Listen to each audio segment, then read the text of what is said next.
Terima kasih Anda masih bersama kami. Dan bagi Anda yang baru saja bergabung bersama kami hadirkan kembali 3 berita utama hari ini.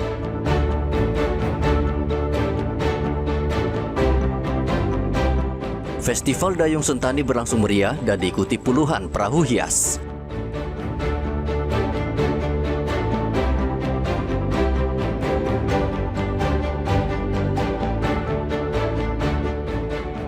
Hujan beberapa jam sejumlah ruas jalan dan rumah di Kabupaten Kerom terendam banjir.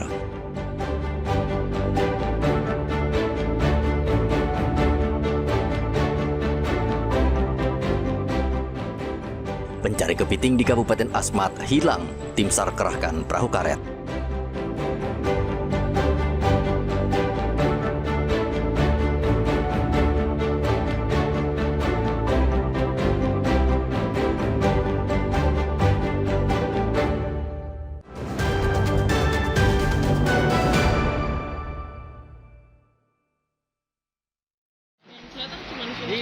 Ikatan Keluarga Sunda Jawa Madura atau Ikaswara Manokwari menyatakan dukungan penuh kepada Polresta Manokwari dalam penegakan hukum terhadap para pelaku pembunuhan asisten rumah tangga bernama Ingrid. Ketua Ikaswara Manokwari Suyanto mengatakan pihaknya sangat prihatin atas peristiwa tersebut, mengingat korban merupakan bagian dari keluarga besar Ikaswara. Ikaswara juga mengapresiasi kinerja Polresta Manokwari yang dinilai cepat dan profesional dalam mengungkap kasus ini dengan menangkap 3 orang tersangka. Polisi juga didesak agar menghukum pelaku dengan hukuman berat.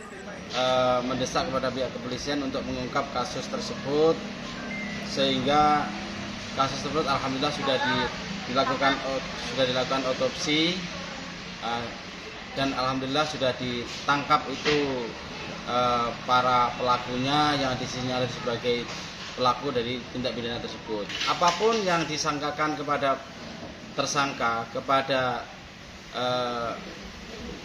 yang terindikasi melakukan tindak pidana, kami dari Ikaswara sangat mendukung pihak kepolisian untuk melakukan hal tersebut. Karena faktanya ada yang meninggal, dan meninggalnya itu tidak wajar.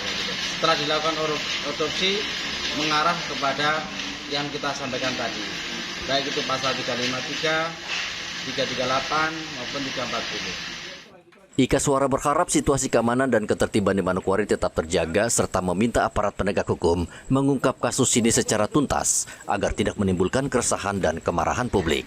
Sementara itu, saksi bernama Wati yang juga merupakan asisten rumah tangga di Wisma Jaya saat ini telah diamankan dan mendapatkan perlindungan saksi serta pendampingan hukum guna membantu mengungkap perkara ini secara terang benderang.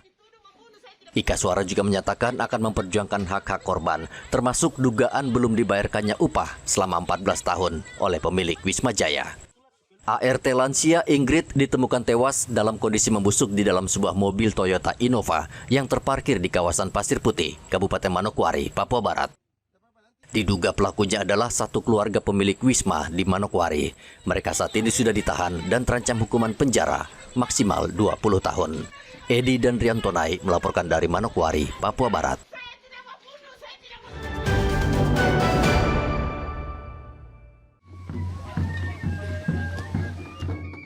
Warga di Kabupaten Sarmi kini mulai menanam padi. Penanaman perdana padi dilakukan di Kampung Tetom Jaya, Distrik Bonggo, Kabupaten Sarmi.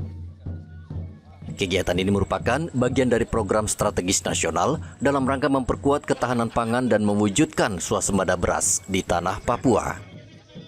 Gubernur Papua Matius Fakiri yang ikut menanam padi bersama warga menargetkan 50.000 lahan padi akan dibuka pada tahun ini. Hari ini kami tanam perdana dari 650 yang disiapkan masyarakat, khususnya Pak Bupati Sarmi. Dan ya ke depan tentunya saya tadi minta untuk kalau bisa nanti 1.000. Tahun depan kita akan tambah. Karena saya mengejar target di Provinsi Papua, paling tidak kita 20.000. Ya, kalau nanti tahun depan Bonggo sudah siap lagi untuk tambah, tentunya program itu akan kami nambah 2 kali lipat lah. Syukur-syukur dari Sarmi nanti bisa 5.000, Kabupaten Jayapura 5.000, Kerom 5.000, nanti Yapen lagi. Ya kita bisa kejar target sebagaimana yang Pak Menteri minta kepada kami. Selain Kabupaten Sarmi, program cetak sawah juga akan dikembangkan di Kota Jayapura, Kabupaten Jayapura, dan Kabupaten Kerom. Gubernur Fakiri juga menekankan agar pengembangan pertanian tidak terpusat di satu lokasi, melainkan tersebar merata hingga ke kampung-kampung sehingga manfaatnya dapat dirasakan langsung oleh masyarakat. Bupati Sarmi Domingus Catu meminta warga Sarmi menanam padi di lahan yang disediakan pemerintah untuk menjaga ketahanan pangan keluarga. Dalam kegiatan ini juga bukti dari kami masyarakat dan pemerintah Kabupaten Sarmi menerima program pemerintah pusat, tapi juga dalam kegiatan perdana ini bukti mendukung program pemerintah provinsi, dalam hal ini program kerja Bapak Gubernur dan Wakil Gubernur 100 hari kerja. Kepada masyarakat adat terima kasih, dan kiranya masyarakat adat di Bonggo, Bapak Ondo dan semua jajaran menjadi contoh untuk kami secara khusus di wilayah pemerintah Kabupaten Sarmi, tapi juga untuk secara keseluruhan di tanah Papua. Pemerintah Kabupaten Sarmi juga siap bekerja sama dengan pemilik tanah ulayat serta pemerintah pusat dan provinsi untuk memperluas areal cetak sawah. Rian Tonai melaporkan dari Sarmi, Papua.